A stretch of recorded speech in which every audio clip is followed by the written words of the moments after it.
qodobada kan waxaa iska leh haweeney kasta oo gaarta 30 sano ama dhaaftayba. macluumaadka kan waxaa laga yaabaa markii ugu horeysay inaad maqlaysid, laakiin yeesho ku dhaafin oo si fiican ugu fiirso. haweeneydu markay gaarto 30 sano oo ay dhaafto waxaa soo wajaha arrimo kala duwan kuwaasoo qofka la rabo inuu fahmo, gaar ahaan haweenka. waana qodobka kan ee aan ka hadli doono ilaahay idinkiis jalla jalaaluhu wa caduma sultaanu. qodobkana waxa weeye haweeneydu markay gaarto 30 sano maxaa haleeli kara, maxay wajahaysaa, isbedel miyaa ku imaan kara jirkeeda iyo nolosheeda. maxaa u muhiimsan da'da markay gaadho haweeneydu dabeeca ahaanba markastoo da'deedu korto, bimacnaa da'deedu siyaado, waxay gelaysaa marxalad hore oo cumrigeeda ku saabsan. waxaa kasoo daahiraya oo kasoo muuqanaya calaamadaha da'da iyo waxyaalaha lagu garto da'du inay horey u socoto, yacni da' weyn ay wajahday. haweeneydu mar allaala markay nafteedu degan tahay, nolol farxadeedna ay ku nooshahay, nolosheedu iyo da'deedu waa wanaagsanaanaysaa. laakiin markay mushkiladaha caafimaad iyo kuwa kale nafsaaniga ay soo wajahaan, da'aysa gaarin ayaa kasoo muuqata. lidaalika la doonaya gabdhaha iyo haweenka dhammaan inay naftooda ku dadaalaan oo muhiimad ay siiyaan. ka fogow gabadh yahay mushkilad kasta, naftaadana ku kalsoonow oo kalsooni sii. mushkilad inay qoyskaada ku imaatay iyo muran iska ilaali, waayo da'daaday saameyn ku yeelanaysaa mar haddaaba 30 gaartayba. wax kasta xal iyo wanaag iyo qoslin iyo farxad inaad ku raadisid isku day. cilmi baaris badan oo la sameeyey oo kala duwan waqtiyo badanna dhacday waxay tilmaamaysaa haweeneydu mar allaala markay da'deedu horey u socoto, bimacnaa 29 bay jirtay 30 bay gashay, 28 bay jirtay 29 ay gashay, mar allaala markay da'deedu siyaado waxaa jileec ku imaadaa lafaheeda iyo kala goysyadeeda iyo waxa isku haya lafaha.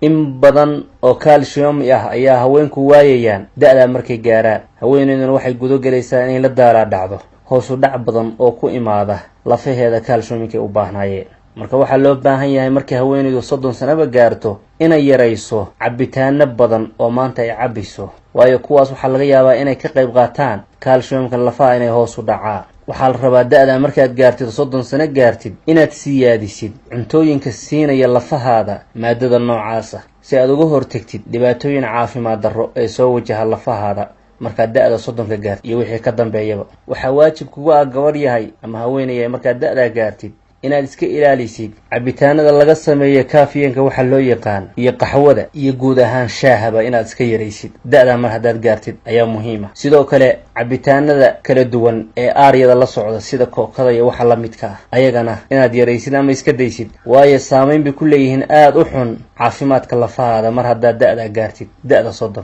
dhinaca kale markaad da'da 30 gaartid waxaad siyaadisaa oo badisaa caanaha iyo qudaarta, gaar ahaan tan caleenta ah iyo cabitaanka laga sameeyo burtuqaalka iyo waxa la midka ah. kuwaasi lafahaada waxay siinayaan calcium aad u dheer oo haweeneydu u baahan tahay markay da'daas gaarto da'da 30 xitaa da'da 29 ilaa ay gaarayso da'da 60. qudaarta kala duwanna badso sidaynu tilmaanay, gaar ahaan midda caleenta ka samaysan. taasi waxay ka qayb qaadanaysaa inay horey u socdaan xoogga iyo awoodda iyo nafaqada ay helayaan lafahaadu. kadaalika ukunta iyo waxa la midka ah ayaguna waa fiican yihiin. cusbada zaa'idkaana iska ilaali, ha ku xadgudbin oo ha badsan cusbada ayagana. hilibka asagana waa muhiim da'da markay gaartid oo haweeneyda waa muhiim. waxaa kaloo muhiim ah inaad qorraxda kulaylkeeda ama ifkeeda isku dhigtid si jirkaada uu u helo vitamin D-ga waxa loo yaqaan oo dheeraada. qorraxduna iyadu waa caafimaad. da'da haddaad gaartid qorraxda kulaylkeeda isu dhig insha allah. intaasi iyo in kaloo aynu tilmaanay, laakiin inta ugu muhiimsan weeye waa inta ay tilmaantay cilmi baaris la qaaday oo lagu sameeyey haweeneydu markay gaarto 30 sano isbedel noocee ah ayaa ku imaan kara.